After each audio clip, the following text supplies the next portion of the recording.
So I've looked at the political solution, and I keep waffling on about that all the time. And but there is another key part of this battle that we're in, and it's the spiritual solution. And the two things go hand in hand. And that's why there's so much Christianity at our events. That's why there's so much promotion of the Christian faith and the gospel being promoted and the gospel being preached. Because the reality is, a Christian country is a stable country. A country that is in revival. I've read so many books about revival. I've probably read 30 books on revival. And every time there's a revival, crime goes down. Every time there's a revival, the state of the nation changes, whether it was in Northern Ireland, whether it was in Wales, whether it was in the Outer Hebrides, whether it's in America, whether it's in South America. Every time there's a revival, things change, and they change for the better. And that's what we've got to aim for. That's what we've got to really think about.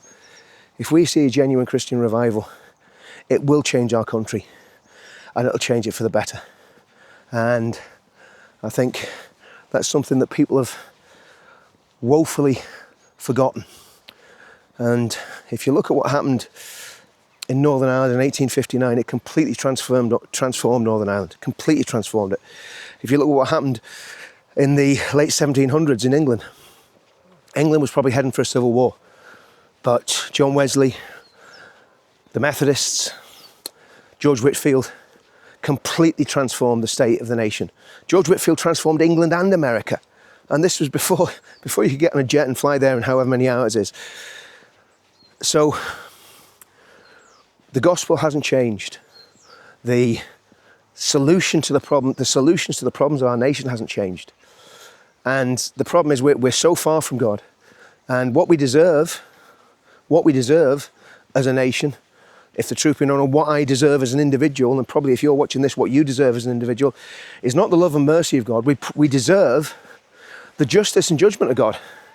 But thankfully, God doesn't treat us how we deserve to be treated. God treats us with mercy and with grace. And God treats nations with mercy and with grace if they turn to Him. But that's the key. The key is that people absolutely have to turn to Him.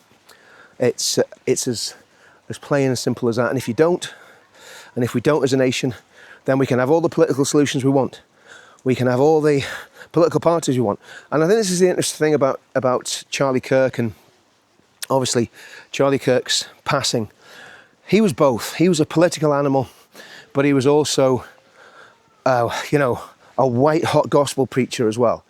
And I never even paid any attention to Charlie Kirk before his death. And I feel really ashamed about that. When he came to the UK a few weeks ago, I was like, oh, they're making a big fuss over this guy. I didn't realise how important he was and how influential he was. But of course, he's even more important and even more influential now after his death than he was when he was alive.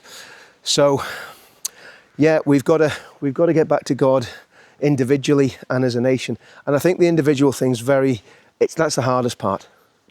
And you can only do it with the help of God. You can only do it by the Spirit of God indwelling you, filling you, and changing you. And you can only do that by getting born again and coming to Christ, or coming back to Christ if you're a backslider.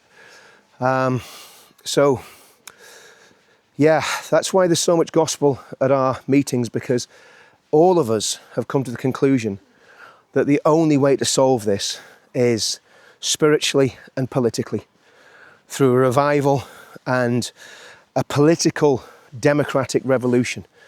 That's the two solutions. That's the two solutions to the problem. And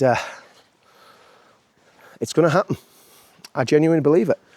When I see the people that are involved in all this, I'm just sure it's going to happen.